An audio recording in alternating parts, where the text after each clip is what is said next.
Imagine that you're the CEO of a major company, and you wake up one morning and you read in the newspaper that one of your major products, Tylenol, has been linked in the poisoning deaths of 7 people, including a 7-year-old girl and 3 members of the same family. What do you do? Exactly. You have no idea. You have no idea. But however, you know exactly one thing is true. In the minds of the public, Tylenol equals death.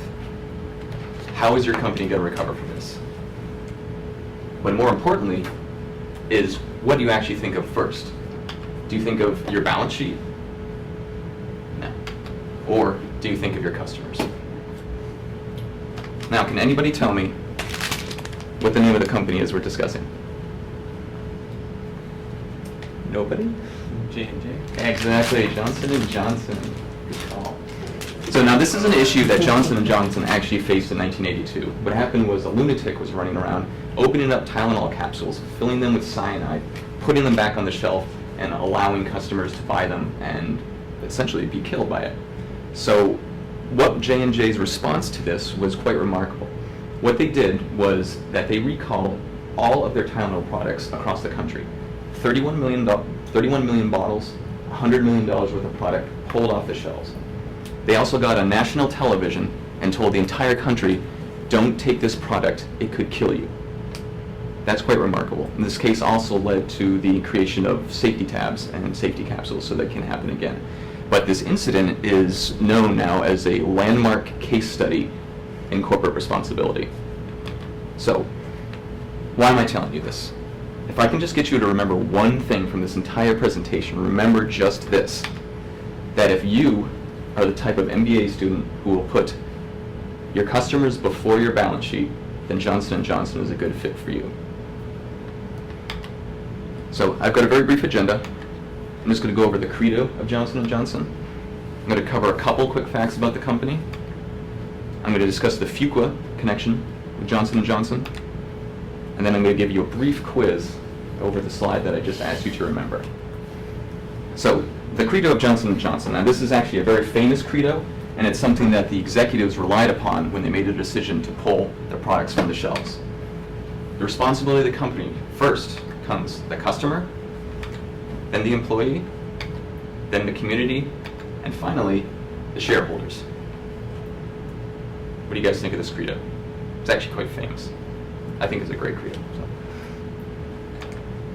Quick facts about the company. I'm not going to do the cardinal sin of reading you a slide, so I'll just let you glance at it for a few seconds. The 4.3% increase in 2008, despite the financial meltdown, shows that the company is very, very strong. But if you want to know one powerful fact about Johnson & Johnson, Johnson & Johnson is a powerhouse. It's one of the most widely admired and respected companies in the world, and there are unlimited opportunities for MBA students as long as they will always put their customers before their balance sheet. So the connection between Fuqua and Johnson & Johnson. Johnson & Johnson is one of the greatest recruiters on campus. The internships are among the most respected and competitive among all students, and they love the health sector management program. I did the HSM boot camp, and they took us all out to dinner, gave us a company presentation, let us meet the recruiters, let us meet the employees, and it was just absolutely fantastic. It's really, really impressive what they do to create a connection with Fuqua. So we know that Fuqua loves Johnson & Johnson. However, for all of us, Johnson & Johnson loves Fuqua. That's the benefit. Now, we all know in today's business environment, corporate responsibility is paramount.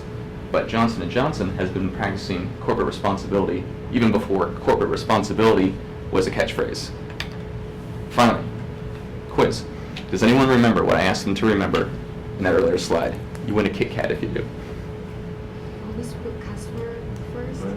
Exactly. You always put, if you're the type of MBA student who will put your customer before your balance sheet, then Johnson & Johnson is a good fit for you. Thanks.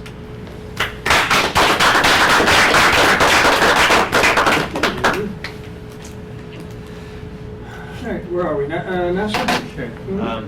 I enjoyed the presentation very much. I thought the puller was very effective at the beginning. Mm-hmm. Like what you went through the slides and then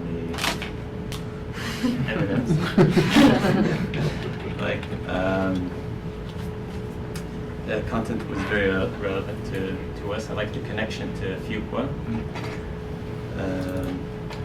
One thing I thought is that some of the slides had, like when you said, I'll leave this for you to read, actually couldn't read it from here because it went a bit down, and since there's some audience in the front, so I thought maybe if you supported the text, if you said something, it would have been a bit more effective. Other than that, I really enjoyed it. Okay. Sean? I thought the repetition was great. I mean, I'm going to remember this Tylenol story, which I had heard before, but the way you positioned it, I think, was very memorable. And again, the repetition of the message of why to be Johnson & Johnson was extremely clear, so I'm going to remember that. The one thing when you come down the aisle, I thought that was great, but you turned back a lot to look at the slides, and I was up there a couple days ago. I know how hard it is to remember when you've got 5 points, but that was a little distracting to get this far and have you turn your back. So I would work on that, but I enjoyed it as well. John? Loved it. I thought the intro pretty much captivated me and got my interest. And the technique you used where you mentioned up front your core message, and then you said, okay, I'm going to ask you a question at the end about this, at least to give the audience an incentive to pay attention. So I thought that was a cool trick. So that's cool. I thought, I think the movement was great. The only thing I'm going to recommend you change would be just the tendency to look at the slides sometimes. But pretty much I loved it. And that was great. It was fantastic. Yeah, so this is probably the 7th or 8th J&J presentation Sure. I've seen, right? So it's neat. It gives me a chance to compare them. And as I remember, just about everybody else tries to put up the whole credo. Of course, you can't read it, on the screen or anything. What I liked that you did was you summarized it, right? You could distill that whole credo down into 4 things in this order, and that very much defines that company.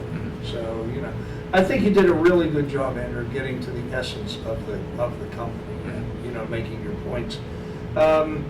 You obviously have very good skills. You're relaxed. You have a good voice. I want you to project your voice a little bit more, by the way. There's still kind of a tightness. Was I doing that? Well, no. I'm doing that. Only because it's in your chest, or it's in your lungs. You're holding. Maybe you're not breathing deeply enough or whatever. I want you to project your voice a little bit, but you're very engaging. I wanted to watch and listen to you. And for people like that, I usually tell them, you probably don't need slides.